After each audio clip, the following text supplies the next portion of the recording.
स्वागत करता हूं आप सभी का ज्ञानोदय एकेडमी के यूट्यूब चैनल पे। मैं मयूरेश द्विवेदी और आज बात करेंगे कुंभ मेले पे।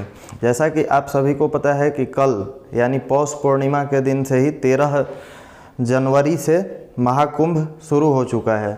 महाकुंभ के विषय में हम लोग बात करेंगे अपने एग्ज़ाम के पॉइंट ऑफ व्यू से, जिससे कि आने वाला जो भी आप सभी का एग्ज़ाम है उसमें अगर करंट अफेयर्स के रूप में कोई क्वेश्चन बने तो उसको आप लोग कर सकें।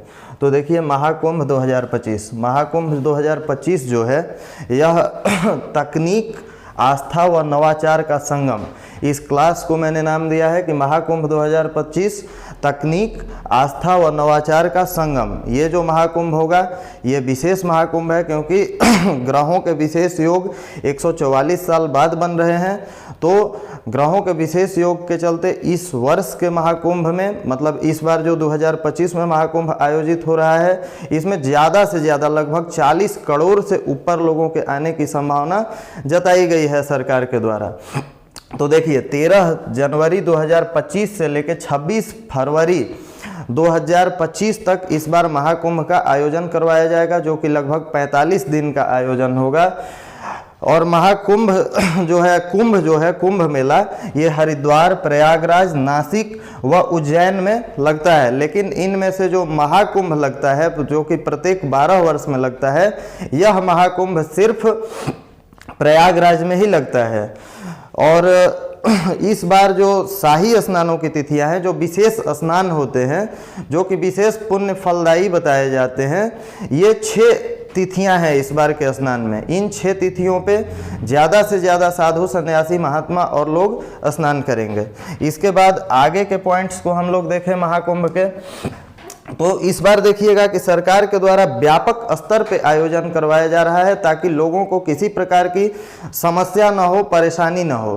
तो इसी के लिए देखिएगा कि इस बार कुंभ क्षेत्र को अस्थायी रूप से जिले की संज्ञा दे दी जा चुकी है और महाकुंभ मेले क्षेत्र को 10 जोन, 25 सेक्टर, 50 पुलिस स्टेशन तथा इनके अंतर्गत आने वाली 155 पुलिस चौकियों में विभक्त करके बनाया गया है। इसके अलावा आप देखिएगा कि लोगों को किसी प्रकार की दिक्कत ना हो मेले में, इसलिए फायर सर्विस, महिला police, drone, radar, data fusion व कमांड सेंटर्स भी लगाए जा चुके हैं, जो कि अपने अपने स्तर पे सेवा देंगे लोगों को। इसके अलावा आप देखिएगा कि 30 अस्थायी पुलों का निर्माण किया जा चुका है। इस तरफ जो आप क्षेत्र देख रहे हैं ये अस्थायी पुल होते हैं, जिनको कि विशेष रूप से लोहे के द्वारा बनवाया गया है। उसका तस्वीर मैं अभी नहीं लगा पाया हूँ, लेकिन आप लोग जान जाइए कि लोहे के 30 पुल बनाए गए हैं, जिससे कि लोगों को इस पार से उस पार आने जाने में आसानी हो सके। इसके अलावा आप देखिएगा कि 13,000 स्पेशल ट्रेनों का परिचालन किया गया है, जिससे कि महाकुंभ क्षेत्र में स्नान के लिए आने जाने वाले लोगों को किसी प्रकार की कोई समस्या का सामना न करना पड़े। और इतनी बड़ी तैयारी है तो इकोनॉमिक सेक्टर को भी बूम मिलना चाहिए। तो इस बार अनुमान लगाया गया है कि इस महाकुंभ से सरकार को 2 लाख करोड़ के रिवेन्यू यानी राजस्व की प्राप्ति होगी। तो इतना बड़ा राजस्व जब हमें प्राप्त होगा, हमारी सरकारों को प्राप्त होगा, तो तैयारियां तो जोर शोर से होनी ही चाहिए। इसके अलावा और क्या विशेष है ये हम देखेंगे। तो इसमें आप देखेंगे मैंने लिखा था कि तकनीकी और नवाचार का केंद्र रहने वाला है ये महाकुंभ जो 2025 का है। तो यहाँ आप देखिएगा कि डिजिटल पंजीकरण का अर्थ क्या है, आप घर बैठे जो है अपने टेंट बुक कर सकेंगे। आप जहां रहना चाहें वो टेंट आप घर बैठे ऑनलाइन तरीके से पंजीकरण करके बुक कर सकेंगे। इसके अलावा ड्रोन व सूचना तकनीक का प्रयोग किया जाएगा और वर्चुअल दर्शन की सुविधा होगी। ऐसे लोग जो कि कुंभ क्षेत्र में जाने में सक्षम नहीं है, वे घर बैठे दर्शन कर सकेंगे।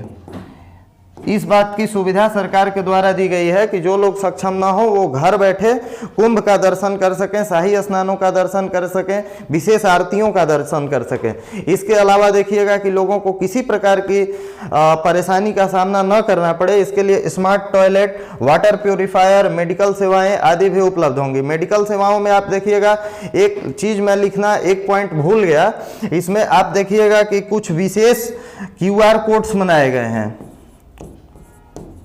QR कोड्स बनाए गए हैं जो कि अलग अलग रंगों के हैं, अलग अलग रंगों के हैं, और सभी रंगों की अपनी अपनी विशेषता है, जिसमें कि आपको किसी QR कोड को अगर आप स्कैन करेंगे तो उसमें स्वास्थ्य क्षेत्र की सारी जानकारी आपको मिल जाएगी। कौन से डॉक्टर हैं जो कि किस बीमारी के स्पेशलिस्ट हैं प्रयागराज या उसके आसपास, तो आप अपना इलाज भी वहाँ पे करवा सकेंगे।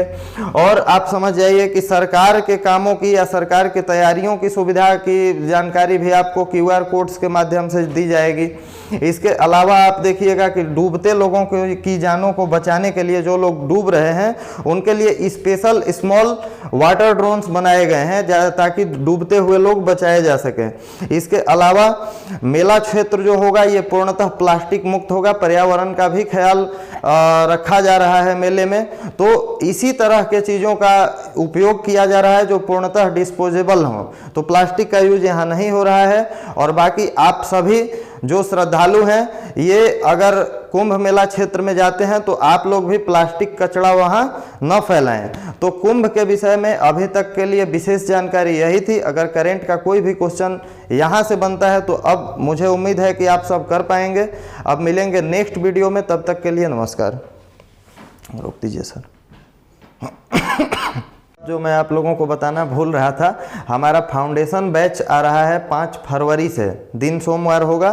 तो एक नया फाउंडेशन बैच आ रहा है जो कि बैंक रेलवे SSC 5 फरवरी शायद बुधवार दिन आ रहा है। तो एक नया हमारा 5 फरवरी से बैच आ रहा है जो कि बैंक रेलवे SSC के लिए कारगर होगा। आप जिस भी एग्ज़ाम की तैयारी करते हैं आप यहाँ जुड़कर हम लोगों से इसी तरह से हैंड रिटन नोट्स के द्वारा पढ़ सकते हैं, जो कि हम लोग लिखवा कर ही पढ़ाते हैं। क्वालिटी कंटेंट आपको मिलता है। इसके अलावा 1 मार्च में भी, 1 मार्च से ही हम लोग एक नया फाउंडेशन बैच शुरू कर रहे हैं। अगर आप पलामू, गढ़वा और डाल्टनगंज क्षेत्र के स्टूडेंट हैं, लातेहार के स्टूडेंट हैं, तो आप ज़रूर ज्ञानोदय एकेडमी में आ सकते हैं। मैं थंबनेल में अपना नंबर, एकेडमी का नंबर भी लगा दूंगा, तो आप इससे भी संपर्क कर सकते हैं। बस इतना ही। तब तक के लिए नमस्कार और तैयारी करते रहिए। रोक दीजिए सर।